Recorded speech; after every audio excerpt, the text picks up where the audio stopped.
ನನ್ನ ಕವನದ ಶೀರ್ಷಿಕೆ ಜಗಜ್ಯೋತಿ ಬಸವಣ್ಣ.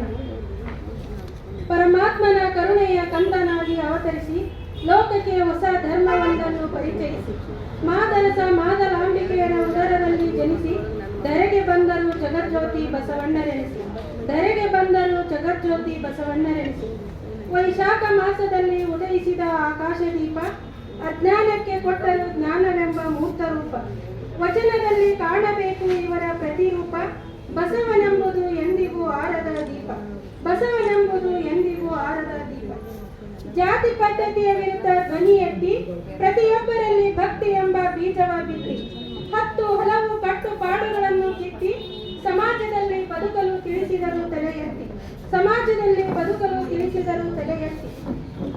ಲಿಂಗ ತಾರತಮ್ಯ ಮೂಢನಂಬಿಕೆಯನ್ನು ವಿರೋಧಿಸಿ ಇಷ್ಟಲಿಂಗ ಆಹಾರವನ್ನು ಜಗತ್ತಿಗೆ ಪರಿಚಯಿಸಿ ಆಧ್ಯಾತ್ಮಿಕ ಅನುಭವದ ಭವನವನ್ನು ಸ್ಥಾಪಿಸಿ ನಡೆದರು ಕ್ರಾಂತಿಕಾರಿ ಎಂಬ ಬಿರುದನ್ನು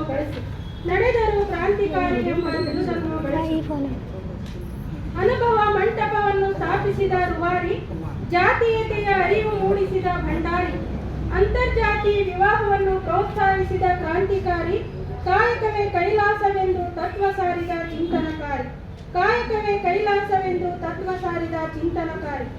12ನೇ ಶತಮಾನದ ವಚನ ಸಾಹಿತ್ಯದ ಸ್ಫೂರ್ತಿ, ಧರ್ಮವೇ ಶ್ರೇಷ್ಠವೆಂದು ಸಾರಿದ ಕೀರ್ತಿ. ಪೃಥ್ವಿಯಲ್ಲಿ ಎಂದಿಗೂ ಆರದ ಜ್ಯೋತಿ, ಭಕ್ತಿ ಭಂಡಾರಿ ಎಂದು ಆದರೂ ಜಗತ್ತಿಗೆ ಪ್ರಖ್ಯಾತಿ. ಮೂಢನಂಬಿಕೆಗಳಿಂದ ಬದುಕಾಗುವುದು ಕೆಡುಕು, ತೆಗೆದರು ಅಜ್ಞಾನವೆಂಬ ಜಾತಿಯ ಕೊಳಕು. ಜಗತ್ತಿಗೆ ಹರಡಿದರು ಜ್ಞಾನದ ಬೆಳಕು, ಸಮಾಜ ಸುಧಾರಣೆಗಾಗಿ ಮುಡುಪಿಟ್ಟರು ತಮ್ಮ ಬದುಕು. ಕೂಡಲ ಸಂಗಮದಿಂದ ಕಲ್ಯಾಣಕ್ಕೆ ಪ್ರಯಾಣ ಮಾಡಿದರು ಸಾಮಾಜಿಕ ಧಾರ್ಮಿಕ ಆಚರಣ.